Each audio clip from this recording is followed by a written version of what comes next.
Autobots, transform!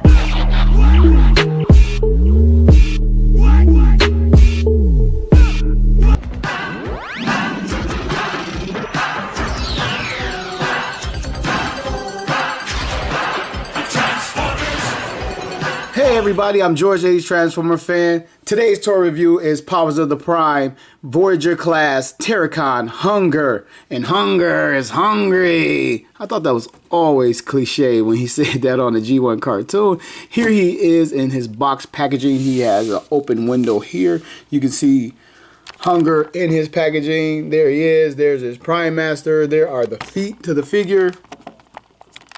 And on the front of the box is some artwork for the guy himself in his two-headed dragon lizard beast mode thing, whatever it is. I don't think we ever figured it out. And age 8 and up, Hasbro Transformers, he's Decepticon. Side of the box is Abominus himself. On the back of the box is a shot of the figure, the actual product shot, but it's not the actual toy there. And here he is. I don't know, his head is like missing here. And he's showing you the Prime Master that he wields. How will the ravenous Terrorcon leader wield the power of the Primes? In the G1, we never really got to know these guys or this guy either. You just seen them attacking a few times. They were like spotlighted on a few episodes. And I always thought they were pretty cool and a better ideal than they pulled off as a G1 toy. You know, get this guy open.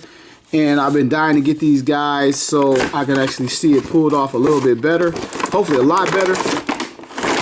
And here is the unboxing portion of my review. Here's inside of the packaging. It has the Prime Master wield or whatever inside the packaging. It's pretty decent. He comes with an instruction sheet, which I probably won't use.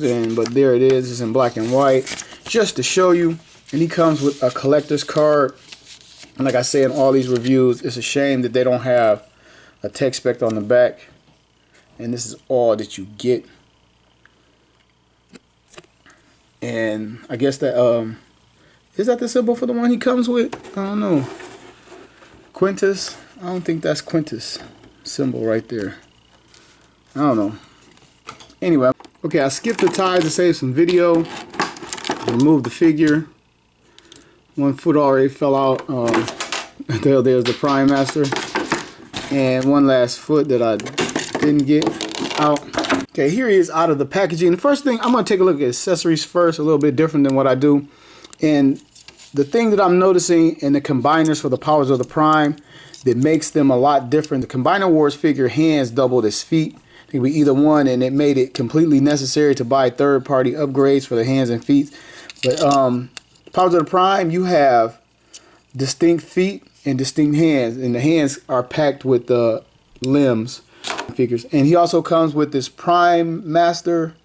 It looks as if it's supposed to be emanating power from here, and then because the paint is faded as it spreads out, that it's like glowing effect. I don't know. I've never seen on the cartoon these guys use a Prime Master. I don't know. Anyway, on to Hun-Grrr. He looks like a pretty decent figure. He's pretty well proportioned. He has a little bit larger forearms, but I'm pretty sure that's for the connecting pieces. And he looks a lot like the G1 toy. Obviously, the head is almost a dead ringer.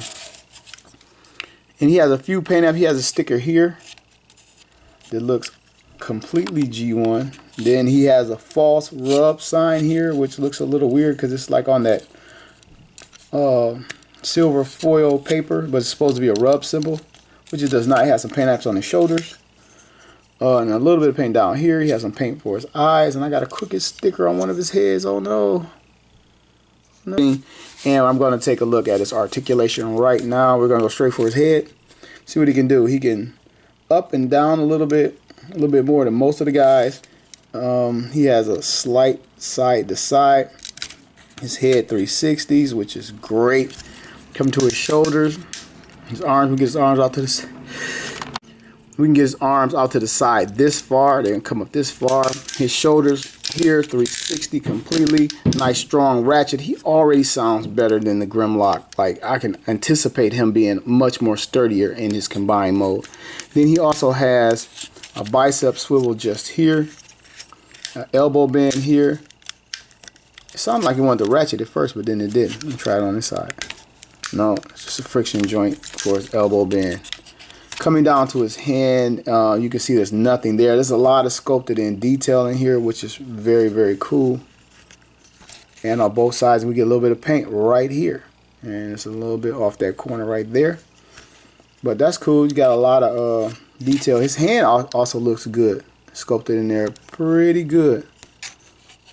And it's like curved to the side a little bit.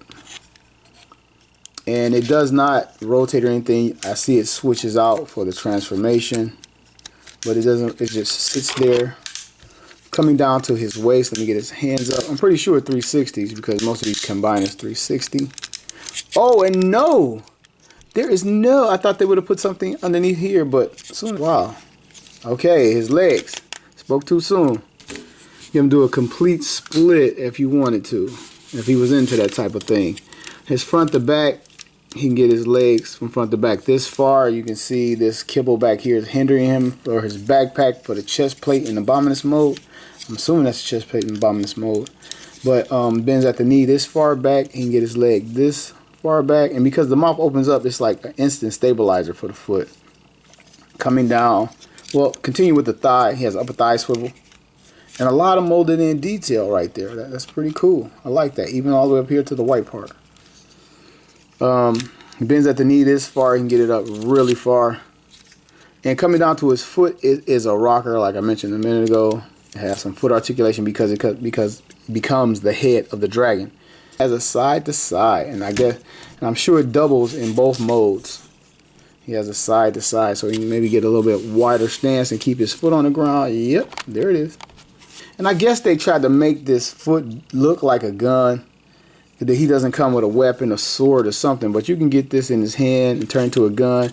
Then you're left looking at this giant hollow gun. Let me see if the Titan Master pops in here or something. All right, I don't know if it goes in here, but you can get the Titan Master in there. I'm assuming it goes in there, and there it is. But it's like it's hollowed out. I mean, the detailing on the sides and here is good, but man, it's kind of a bummer. And I'm sure it plugs in, it's meant to go here. It plugs in just like that, comes down to the bottom where you can push it back out. I guess he gets some type of power up from that, and then there's a port here and a port here.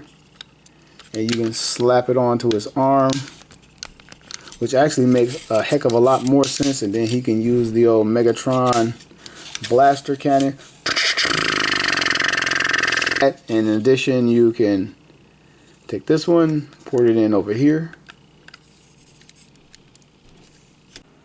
Alright, now in G1, his G1 toy counterpart, he had the most basic Jasalt main body piece transformation there ever was. He pretty much just laid down and you swiveled his arms and legs around, and he's looking pretty faithful to that. Like, the only difference I really see is the tail is out in front in this, but I'm expecting not much out of this transformation. So without further ado, I'm gonna get it started since I saw the paws already. Take his front paws, flip them around and cover up his hands, and they just snap in like that. It was a nice little snap there. Check out his head. This chest compartment opens up. Oh, and I see Abominus' head in there. Hi, Abominus. Rotate this head down. Put this in there.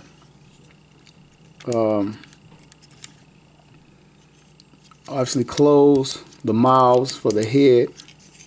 And this is basically the front, and we're pretty much there.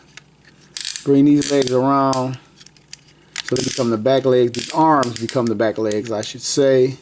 And underneath here, tucked in here, cleverly tucked in there, I was wondering where these came from, are his front legs, which are teeny tiny. And shoot, well, we're pretty much there. Like, all he did is lay down. Then you got a little bit of a hollow. Nope. All right, then you push the outer tail in robot mode up to form the spines in his dragon mode, which is pretty cool. And I think the chest plate just hangs out. I don't know if it comes forward. No, all right, that's combiner. All right, so that just hangs out underneath and becomes a little bit of kibble. It's not bad.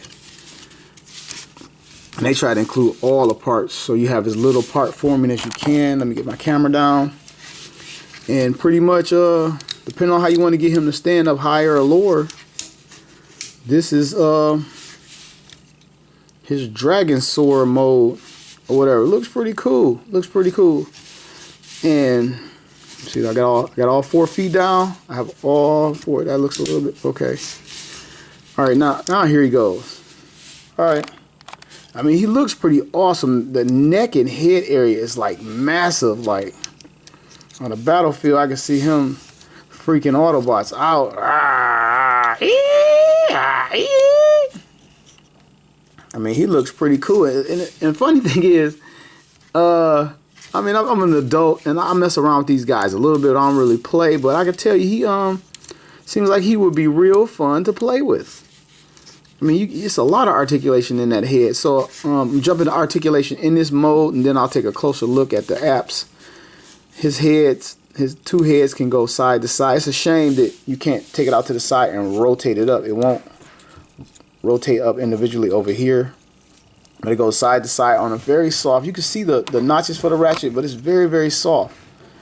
It can swivel at the lower neck. He can look different ways. He can look over the other head. And then he has the articulation here at the upper neck, which is very cool. Then you come to the head itself.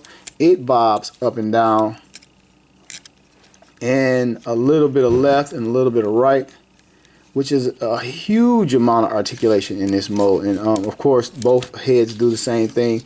Coming down to his leg, the front legs just have a front and back, which is enough. And the rear legs have all the articulation from the robot mode. You can swing this out if you wanted to. It would look weird. This moves back and forth on a strong ratchet, and you can even articulate the foot because of the transformation. You can get that to move, so you get an extreme amount of posability and articulation out of this figure, or more so articulation than posability, because the front legs are pretty much static, but you can move them out to get them lower, or maybe back a little bit to get them a little bit higher up on his toes. So that is very cool. All right now I'm going to bring out the G1 version. Take a look at these 2 figures side by side. Going to give them a quick 360 if I keep them both in the frame. Real quick, swing them around. And this is how they scale next to each other. The bodies are pretty comparable. This one is obviously a little bit bigger, but when you get to the heads are a lot bigger, a lot larger. And this thing is freaking awesome. This is pretty much what was walking around on the G1 cartoon. I think they pulled it off. They made it better. The little spines here, they have just one, and they painted it. He has the spines on the back. This painted. These are like molded in plastic, which is cool. Like everything pretty much carries over. So he's holding the shield. He has the chest plate underneath, which is cool to get rid of parts forming. Then he has the individual claws here. He just has like a toe on the G1. And I'm not going to really harp on that too much, but you see the similarities as well as the differences in the updates and the upgrades to this figure. Bam! And here they go back in their robot modes, and this guy in his robot mode for the first time, and you can see where they completely updated the existing figure. And I didn't just realize they added some vents here. This thing has a lot of molded in detail in the thighs and the forearms, just everywhere. This is a very, very cool figure. And take a look at the faces on these guys. Let me get them close together and a little bit of a zoom. He has the visor and the entire purple-ish head, and over here the visor entire purple. I mean, they almost got it exactly the same. They just put a little bit more detail over here, the top of his helmet type thing, and over here.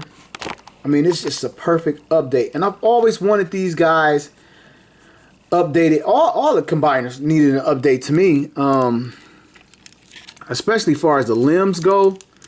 And this is just perfect. I'm going to put these combiners on my G1 shelf. Have these guys in robot mode and have them in combine mode as a Titan Returns and Combiner Wars. He is a great figure. He could have benefited from a gun, so you don't have to run to a third party. Pretty much all we got is this. You know, some people are cool with this, but I would have wanted a gun or a sword. I know he didn't have a sword in the G1, but Anyway, I think it would have looked cool. All right, having said that about the gun, let me see if he can actually hold. This is his G1 gun. See if he can. Yeah, you can actually get it in there. And the grades aren't all that different, although the years of aging on this thing. But he can hold the G1 blaster. And I really, really like it. Can't wait to get him combined. I know he's going to be a great combiner because he's a square. And when you line up a square, it's like stacking blocks. If you see it, and I know they're going to all stack, and I know he's going to be great. And so that review is coming next. I am George, the 80s Transformer fan. Thank you for watching another toy review, and I will see you soon. Die, Autobot!